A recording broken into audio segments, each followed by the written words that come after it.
നാഥൂറാം വിനായക് ഗോഡ്സെയുടെ വെടിയുണ്ടകളേറ്റു പിടഞ്ഞു വീഴുന്ന അവസാന ശ്വാസത്തിൽ ഹേ റാം എന്ന് മൊഴിഞ്ഞ് മരണം വരിച്ച മോഹൻദാസ് കരംചന്ദ് ഗാന്ധിയുടെ ഇന്ത്യ.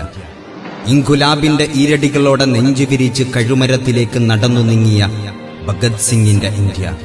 ജാലിയൻ വാലാബാഗിൽ ചിതറിത്തെറിച്ച ഇന്ത്യക്കാരുടെ ചുടുരക്തത്തിന് ലണ്ടനിൽ ചെന്ന് മൈക്കിൾ ഓഡ്യയുടെ നെഞ്ചത്ത് വെടിയുതിർത്ത് പകരം തീർത്ത ഉദ്ധം സിംഗിന്റെ ഇന്ത്യ. ബർക്കിംഗ്ഹാം കൊട്ടാരത്തിലെ വട്ടമേശാ സമ്മേളനത്തിൽ വിശുദ്ധ ഖുർആൻ കൈകളിലേന്തി യോഗാധ്യക്ഷനായ ജോർജിന്റെ മുഖത്ത് നോക്കി, mister George, if you ask about my nation, firstly, secondly, finally, I am an Indian, I am an Indian, I am an Indian എന്ന് ആർജവത്തോടെ പറഞ്ഞ മൗലാന മുഹമ്മദ് അലി ജൗഹറിന്റെ ഇന്ത്യ. വൈദേശികാധിപത്യത്തെ വീര്യം കൊണ്ട് വെല്ലുവിളിച്ച കാസിയാറകത്ത് കക്കത്തറയിൽ ഉമറുൽ കാസിയെ പോലുള്ളവരുടെ കഥ പറയാനുള്ള ഇന്ത്യ. പെറ്റമ്മയും പിറന്ന നാടും പ്രാണവായുവെക്കാൾ മഹത്തരമെന്ന് പ്രഖ്യാപിച്ച സ്വാമി വിവേകാനന്ദന്റെ ഇന്ത്യ.